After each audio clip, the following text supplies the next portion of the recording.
Welcome to our channel. Today we how to set up Microsoft Power Automate for ticket routing. Easy tutorial step by step clearly. Open your web browser and navigate to the Microsoft Power Automate website. Log into your Microsoft account if prompted.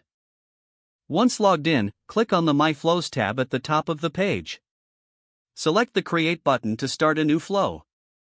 Choose the Automated Cloud Flow option from the list. Give your flow a meaningful name related to ticket routing. In the Choose Your Flows Trigger section, search for and select when a new response is submitted. Click on the Create button to proceed. Next, select the form you want to use for ticket submissions. Click on the New Step button to add another action. Search for Get Response Details and select it. In the Form ID field, choose the same form you selected earlier. Now, click on the New Step button to add a routing condition. Search for Condition and select it. In the condition, set the criteria based on the ticket details, such as urgency or type. In the If Yes section, click on Add an Action. Search for Send an email or appropriate notification method for ticket routing. Fill in the recipient details, subject, and body of the email. In the If No section, you can add another action or leave it blank depending on your requirements. Click on the Save button at the top right corner to save your flow. To test your new flow, submit a test response through the chosen form.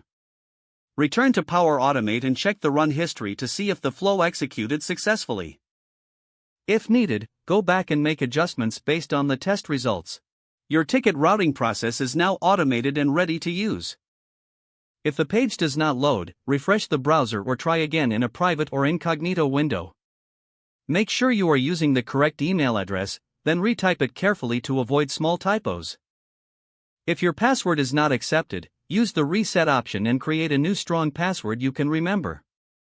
Check your spam folder for verification or security emails, then complete any requested confirmation steps. Enable two-factor authentication if available to improve account security and reduce unauthorized access risk. After signing in, review your profile details so your contact information and settings are accurate and current. Don't forget to like this video and subscribe to our channel for more step-by-step tech guides.